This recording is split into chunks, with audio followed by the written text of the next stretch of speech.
Le monde en 1959 était différent.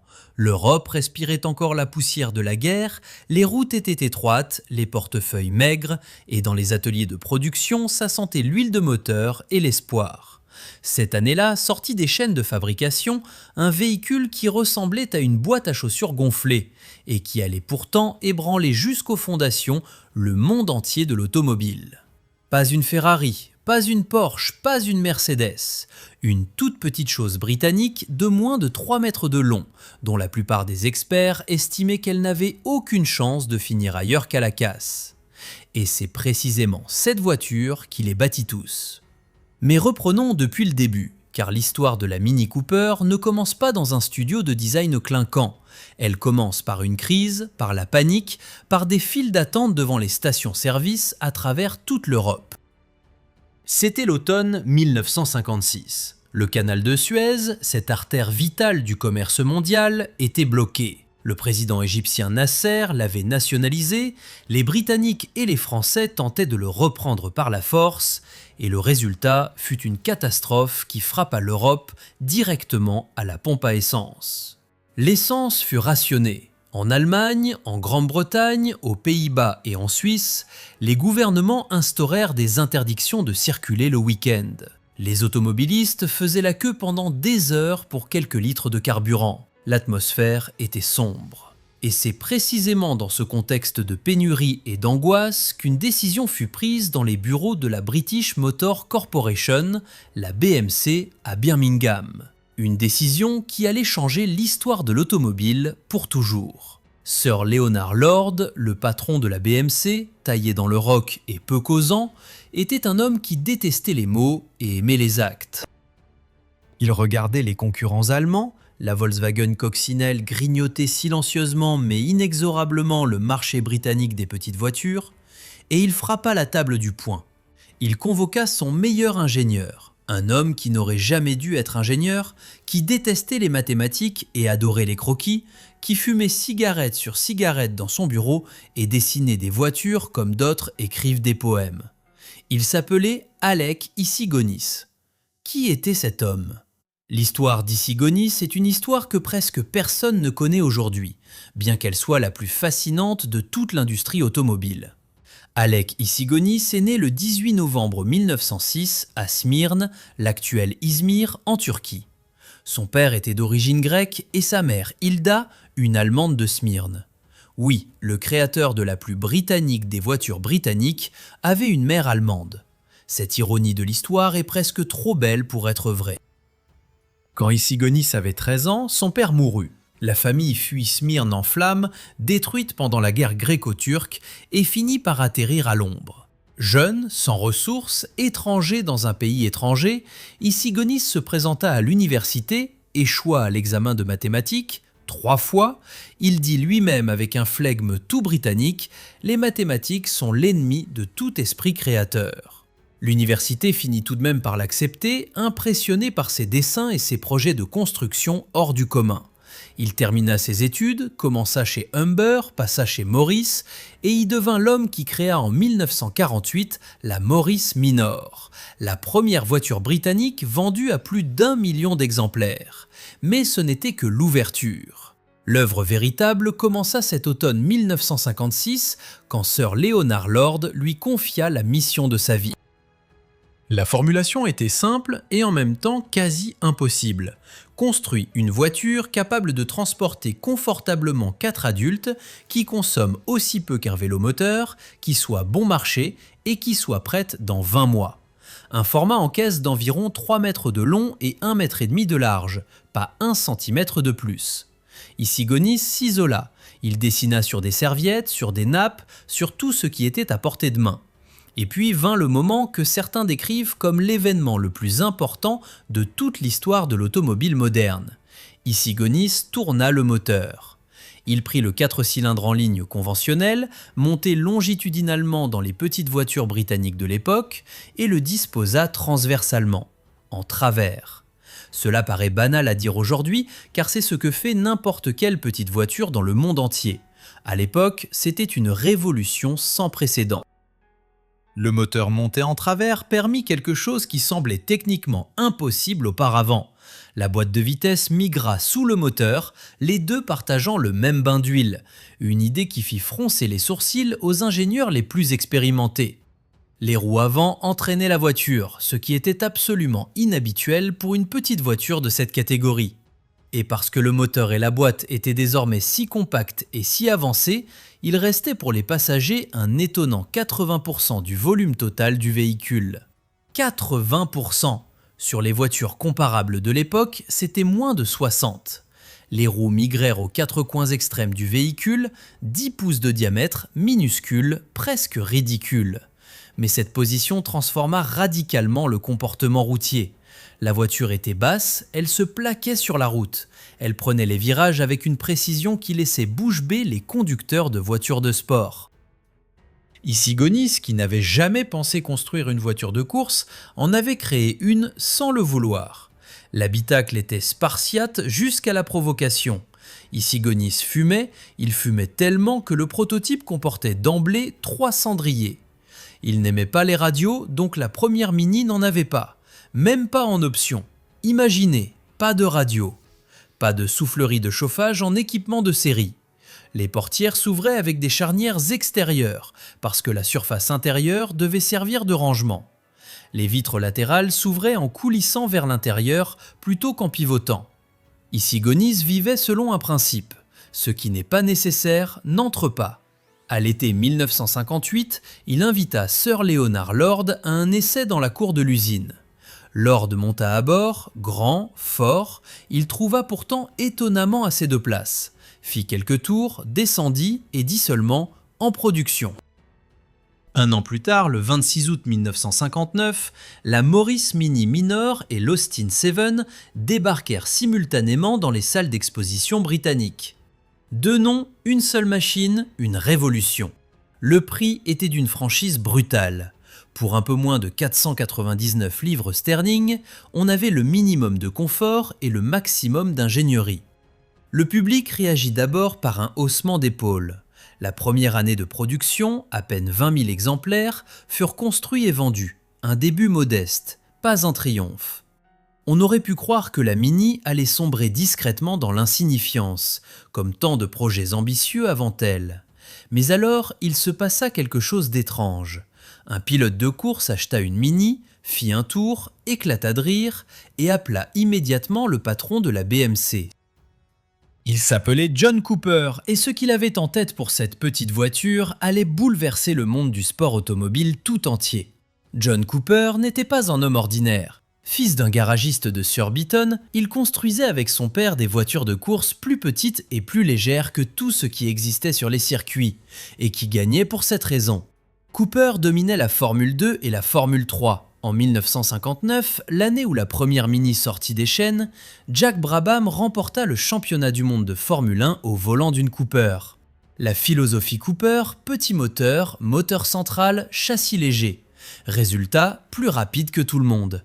Quand Cooper conduisit une Mini pour la première fois, il fut immédiatement électrisé. Le véhicule développait officiellement 50 chevaux avec son 4 cylindres de 918 cm3, 50 chevaux, moins que beaucoup de motos de l'époque.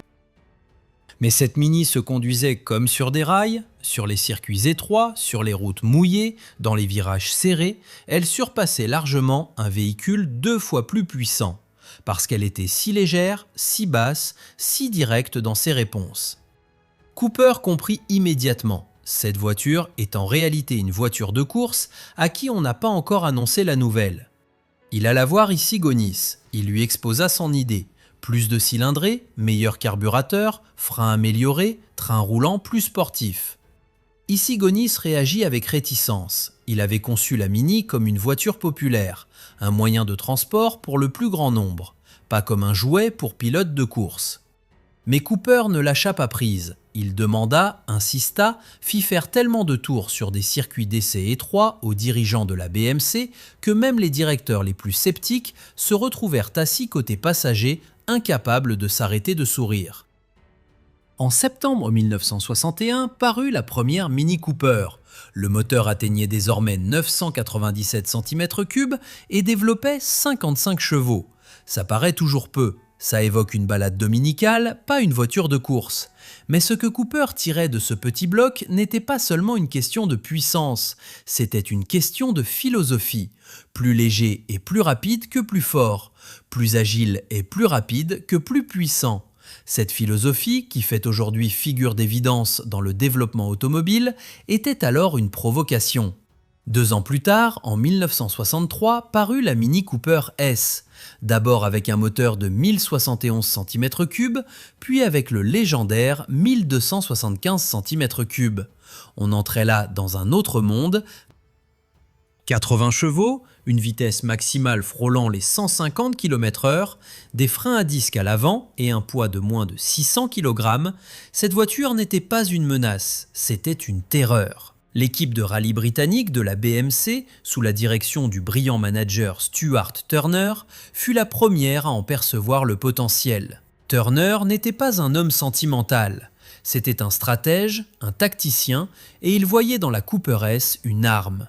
Il recruta 3 pilotes qui formaient ensemble l'une des équipes les plus improbables de l'histoire du rallye. L'Irlandais Paddy Hopkirk, le Finlandais Timo Mäkinen et le Finlandais Rauno Aaltonen. 3 hommes, 3 tempéraments, une voiture. La presse les surnomma bientôt les 3 mousquetaires, et comme leurs illustres modèles littéraires, ils fonctionnaient le mieux ensemble malgré leurs caractères totalement différents. Hopkirk était le diplomate charmant qui connaissait et appréciait tout le monde dans les paddocks. Mäkinen était le bagarreur qui conduisait sur route mouillée et dans la neige profonde comme s'il avait des milliers d'heures d'entraînement dans des conditions arctiques, parce que c'était précisément le cas. Aaltonen était l'analyste qui connaissait son véhicule comme un médecin son patient. Et tous 3 pilotaient cette minuscule Mini Cooper S, grinçante et totalement déplacée sur le papier, contre des voitures 2 fois plus puissantes, 3 fois plus cylindrées, 4 fois plus chères. Ce qui arriva ensuite est l'étoffe dont sont faits les livres d'histoire du sport automobile.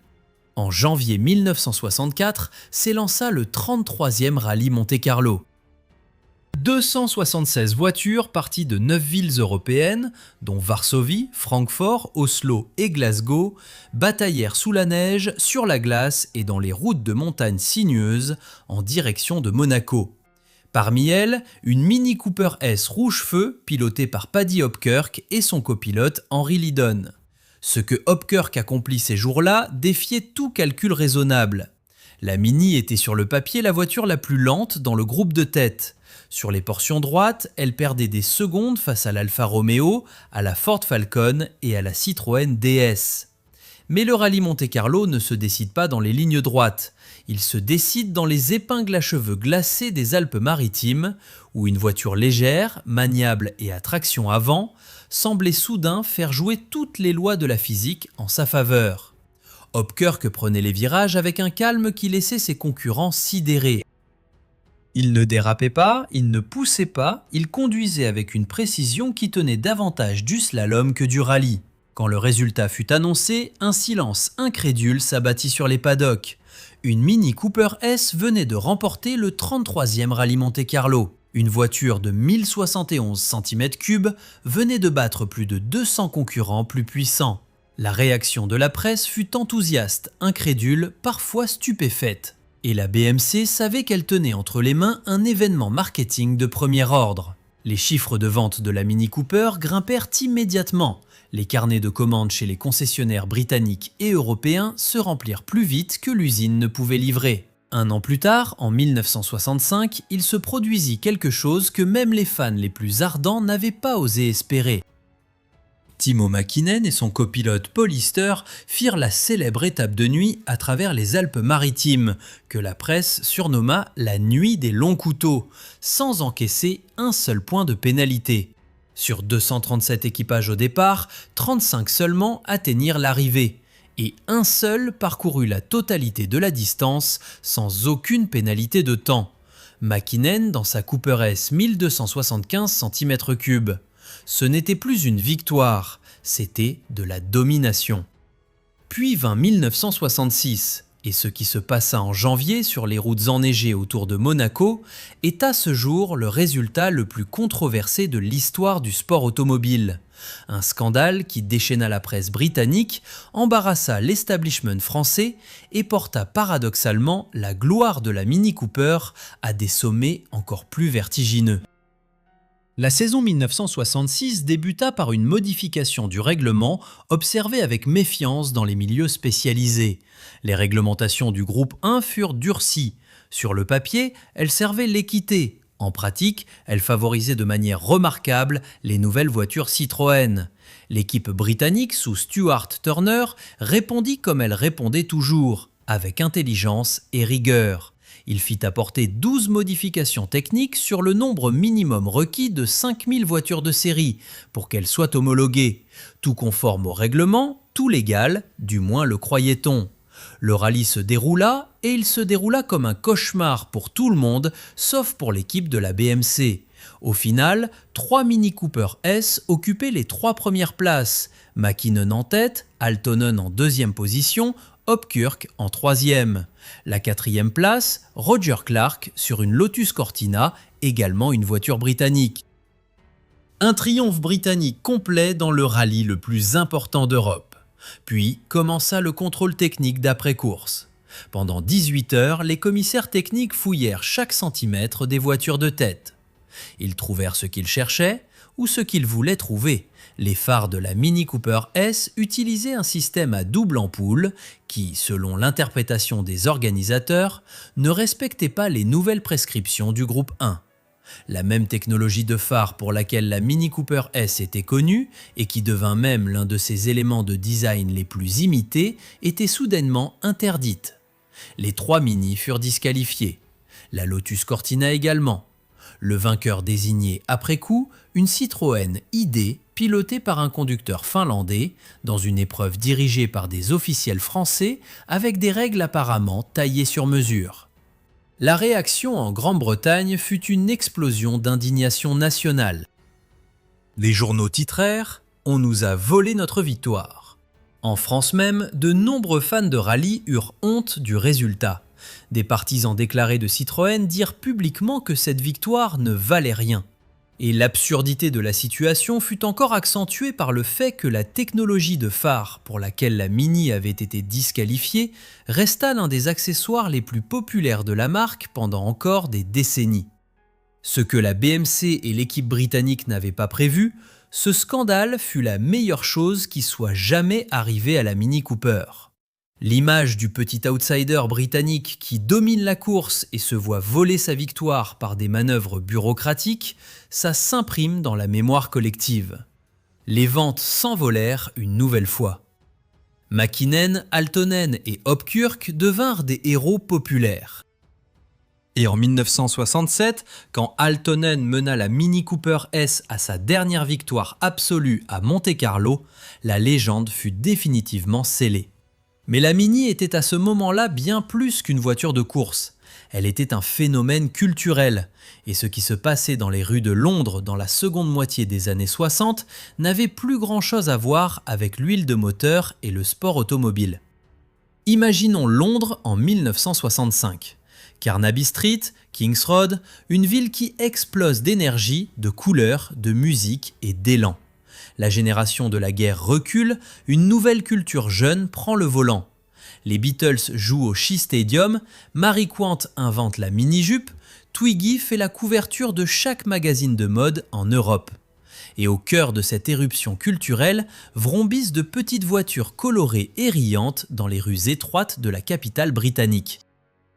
La Mini Cooper n'était pas un simple moyen de transport bon marché, c'était le véhicule de la nouvelle génération. Elle était démocratique, on pouvait se la payer, qu'on soit ouvrier d'usine ou star de cinéma. Elle était pratique, dans les rues étroites de Londres, elle se faufilait là où aucune autre voiture ne passait.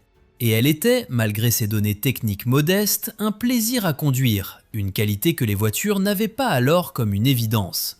Brian Epstein, le manager des Beatles, acheta en 1965 4 Mini Cooper S de couleurs différentes, une pour chaque membre du groupe. John Lennon conduisait la sienne, Paul McCartney la sienne, George Harrison la sienne, Ringo Starr la sienne. Quand les 4 Beatles montaient dans leur Mini à Londres, ce n'était pas une opération de communication, c'était une déclaration de style de vie. La voiture la plus photographiée des années 60 à Londres n'était pas une Ferrari, c'était une Mini.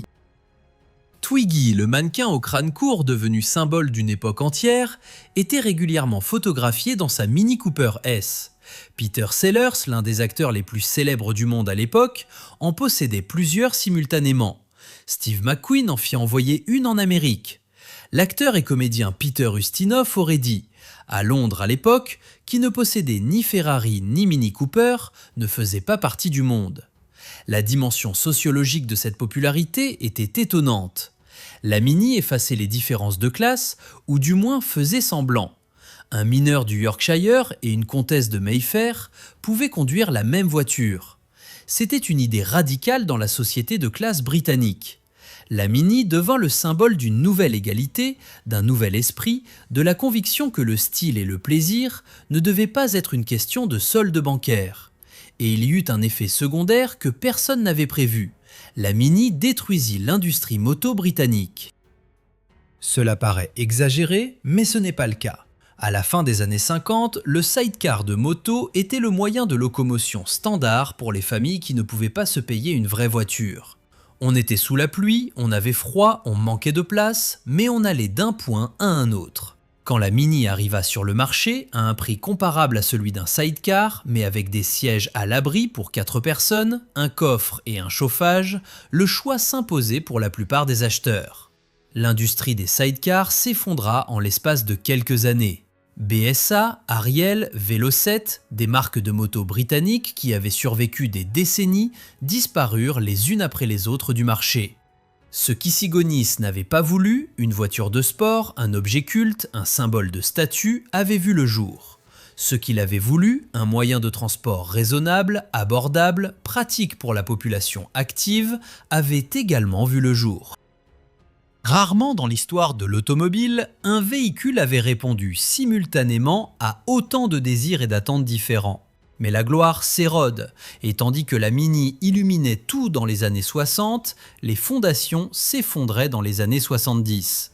La British Leyland Motor Corporation, née de la fusion de la BMC avec d'autres constructeurs automobiles britanniques, était une entreprise en crise profonde. Grèves ouvrières, mauvaise gestion, méthodes de production obsolètes, investissements insuffisants, le géant vacillait. La Mini en souffrait, même si elle affichait encore des chiffres de vente solides. Le modèle ne fut pas développé, faute d'argent. Le contrôle qualité se relâcha. Les problèmes de rouille, un mal chronique des voitures britanniques de cette époque, ne furent pas traités sérieusement.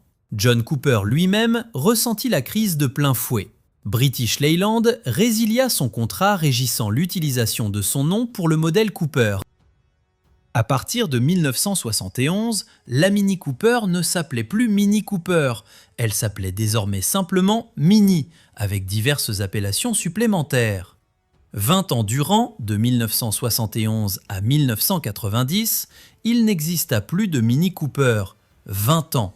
Le nom qui avait écrit l'histoire du sport automobile avait disparu. Et pourtant, la Mini ne mourut pas. Elle survécut parce qu'elle s'était transformée en quelque chose qui dépasse la logique de marché et les stratégies d'entreprise. Elle était devenue une partie de l'identité. Pour des millions de personnes en Grande-Bretagne, en Allemagne, aux Pays-Bas, au Japon, la Mini n'était pas simplement une voiture. C'était un souvenir d'enfance, un fragment de jeunesse, une odeur de moteur et de liberté. La dernière Mini classique sortit des chaînes de Longbridge le 4 octobre 2000, après 41 ans de production ininterrompue. Le total, exactement 5 387 882 exemplaires. Dans un segment où la plupart des modèles sont remplacés après 10 ou 15 ans, une seule et même construction de base, née en 1959, resta en production jusqu'en 2000, pratiquement inchangée. Ce n'est pas un record dans l'automobile, c'est une absurdité qui ne s'explique que par une affection profonde et une bizarrerie économique. Quand la nouvelle de l'arrêt de production fut connue, des files d'attente se formèrent devant les concessionnaires britanniques. Les commandes affluèrent comme pour un braderie de panique. Les derniers exemplaires furent vendus à des prix bien supérieurs aux tarifs habituels. Des acheteurs japonais prirent l'avion pour l'Angleterre, exprès pour s'assurer l'un des derniers véhicules. La Mini était morte, et c'est précisément pour ça que tout le monde voulait soudain en avoir une. Mais il y avait encore une autre histoire, qui se déroulait en parallèle et qui commençait dans un coin tout à fait différent du monde. L'histoire de quelques fous en Nouvelle-Zélande qui estimaient la Mini définitivement morte, et qui voulaient pour cette raison l'envoyer sur les étendues de sel de l'Utah. Le projet s'appelait Projet 64. Il débuta non pas en 1910, mais en 2010, à Nelson, une petite ville à la pointe nord de l'île du Sud de la Nouvelle-Zélande. Un groupe de 7 hommes, maîtres mécaniciens, constructeurs, pilotes de course amateurs, décida lors d'une soirée commune avec un peu trop de bière à bord qu'ils allaient battre un record mondial sur les Bonneville Salt Flats dans l'Utah avec une Mini Cooper S vieille de 57 ans. La réaction de leurs amis et connaissances « Vous êtes fous ». Cette réaction ne fit que les encourager. Ce qu'ils avaient en tête frôlait objectivement l'impossible. La Bonneville Speedweek est l'événement de vitesse le plus ancien et le plus célèbre du monde, disputé sur un lac asséché dans le désert de l'Utah, plat comme un miroir et blanc comme de la neige. C'est là que Burt Munro établit ses records sur sa moto Indian Scout. C'est là que des engins spéciaux ayant l'apparence de torpilles et propulsés par des réacteurs filent à toute allure. Et c'est là que 7 Néo-Zélandais voulaient entrer dans les livres d'histoire avec une petite voiture britannique de 1964. Le véhicule qu'ils dénichèrent était, selon les mots du porte-parole du groupe, une vieille carrosserie de Mini rouillée avec un moteur très particulier. Le bloc de base était un moteur original de Mini Cooper S d'une cylindrée de 970 cm3, le modèle avec l'alésage le plus court que la BMC ait jamais utilisé pour la Cooper S, développant 50 chevaux dans la version de série originale. Sur les étendues de Bonneville, ces 50 chevaux permettaient d'atteindre une vitesse maximale d'environ 150 km/h. Il leur en fallait à peu près le double pour battre le record de classe alors en vigueur. Ils trouvèrent la solution par une combinaison d'ingénierie rigoureuse et d'audace créatrice. Le bloc moteur d'origine restait, c'était une condition pour la catégorie de classe. Mais depuis le joint de culasse vers le haut, plus rien n'était d'origine. Ils installèrent une culasse issue d'une moto BMW K 1200R, un agrégat haut régime avec double arbre à cames et 4 soupapes par cylindre, sur un bloc de base datant de la fin des années 50. Cet assemblage sonnait techniquement comme un montage d'ingénieurs issus de 2 mondes différents, parce que c'était exactement ça. Personne n'avait jamais essayé sérieusement auparavant parce que personne ne le jugeait sensé. Puis vint le turbocompresseur. Un turbocompresseur IHI Automotive, pas un agrégat de moto, fabriqué à la main avec des collecteurs d'échappement soudés pièce par l'équipe elle-même.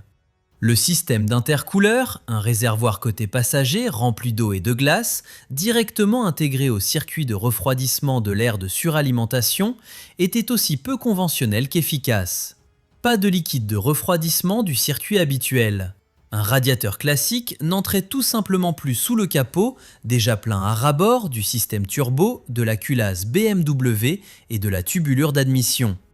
L'entraînement passait par une boîte de vitesse de série renforcée de la Mini, avec des engrenages à denture droite pour utilisation en compétition, un rapport de démultiplication calculé pour une usure sur selle plutôt que sur asphalte. Sur l'asphalte, la boîte aurait été détruite en quelques secondes sous le couple que le moteur développait à plein régime. Sur le sel, où les roues projetaient des cristaux de sel vers l'arrière à chaque coup d'accélérateur comme une poule affolée, la traction était suffisamment limitée pour que les composants de transmission puissent survivre. Le freinage s'effectuait avec des tambours, d'origine à l'arrière, la version Cooper S légèrement améliorée à l'avant.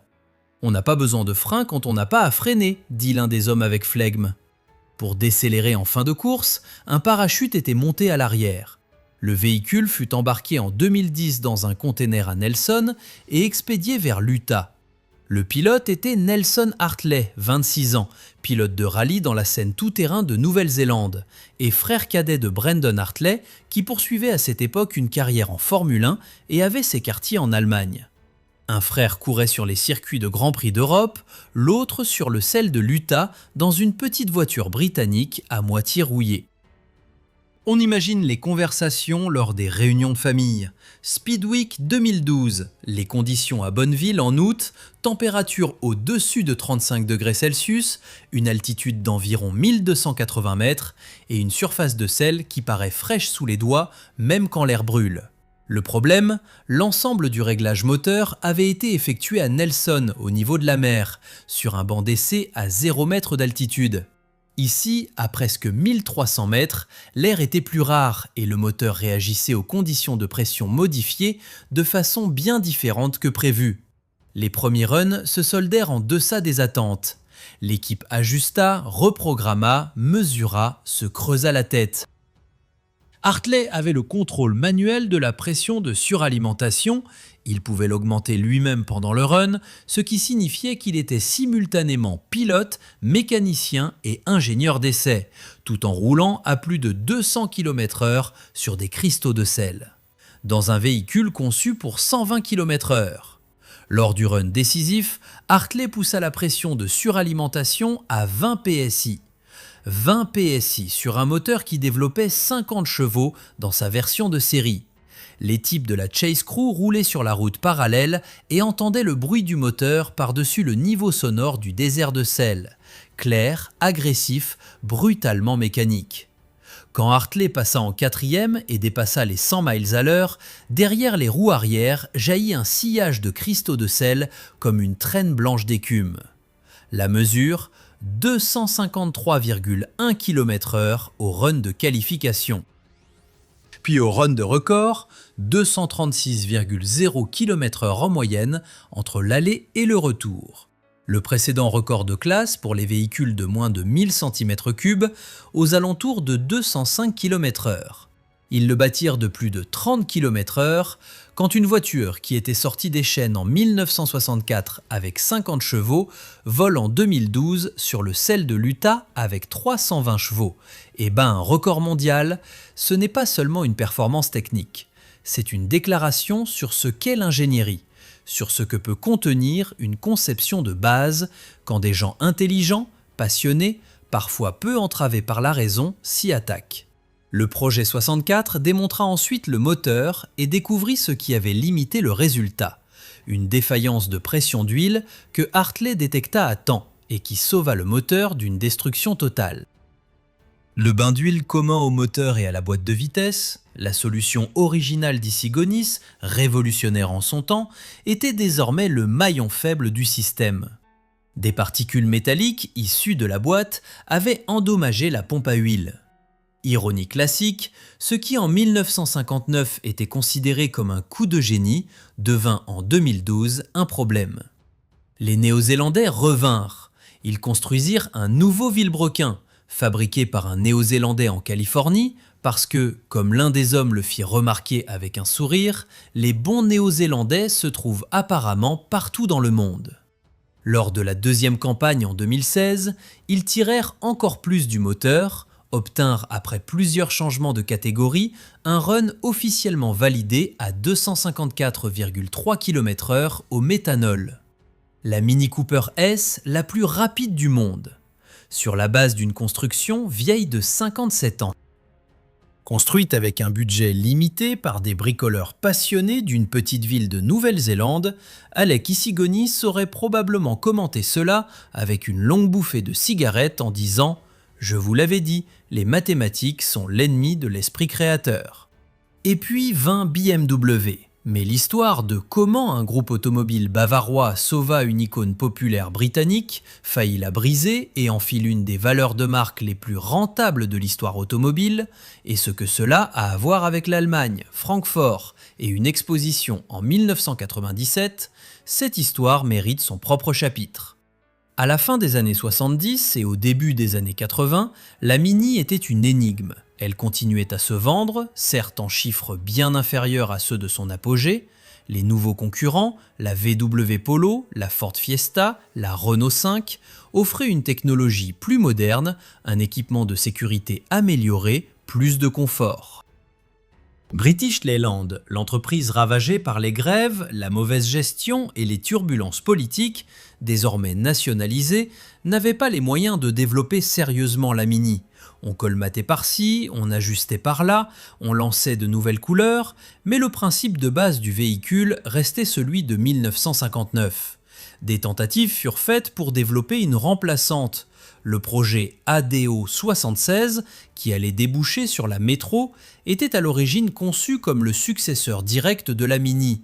Mais la Metro était plus large, plus lourde, plus moderne, et n'avait rien du côté magique et immédiat de la Mini. Les fans la rejetaient intérieurement, même si beaucoup l'achetaient faute d'alternative. La Metro survécut comme modèle à part entière. La Mini survécut à ses côtés parce que personne n'avait le courage de l'enterrer tant qu'elle trouvait encore des acheteurs. Le tournant vint en 1990, quand John Cooper Garage, désormais dirigé par Michael Cooper, le fils de John, commença de sa propre initiative à proposer des kits de conversion pour la dernière Mini de série équipée du moteur 1375 cm3.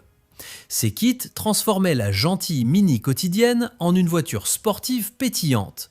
Rover, l'entreprise alors responsable de la Mini, remarqua l'intérêt et concéda officiellement le nom Cooper en 1990. Après 20 ans, la Mini Cooper revenait sur le marché. Et les gens l'achetèrent. Les carnets de commandes se remplirent immédiatement. Non parce qu'elle était la voiture la plus moderne ou la plus abordable de son segment, elle ne l'était décidément pas, mais parce qu'elle était la Mini Cooper, avec tout ce que ce nom portait de connotations, d'histoire et d'émotion. Mais Rover était une entreprise mourante. Malgré quelques succès comme le Land Rover et le Range Rover, les moyens manquaient pour un développement à long terme. La qualité des voitures britanniques de cette époque souffrait d'investissements chroniquement insuffisants dans la production et le contrôle. Et en janvier 1994, l'inévitable se produisit. BMW reprit le groupe Rover. À Munich, l'ambiance fut ensuite mitigée. La reprise coûta 800 millions de livres sterling. Elle apporta à BMW, Rover, Land Rover et Mini et une usine à moderniser, une entreprise déficitaire et une main-d'œuvre qui portait les décennies des conflits industriels britanniques. La première moitié des années 90 fut pour BMW une période d'expérience frustrante. La valeur ajoutée promise par l'acquisition de Rover ne se matérialisa pas. Les actionnaires de BMW s'impatientèrent.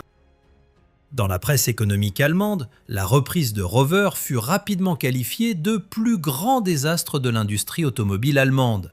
Mais alors, au Salon international de l'automobile de Francfort, l'IAA, en 1997, BMW présenta une étude. Elle s'appelait Mini ACV 30, présentée à l'occasion du 30e anniversaire de la dernière victoire à Monte-Carlo. Le concept car montrait une interprétation moderne de la Mini classique, ronde, compacte, joueuse, mais avec la technologie moderne, des normes de sécurité modernes, une qualité de finition dont les ingénieurs BMW assumaient la responsabilité. Le public de Francfort, un public allemand, réagit avec un enthousiasme que les managers de BMW n'avaient pas anticipé.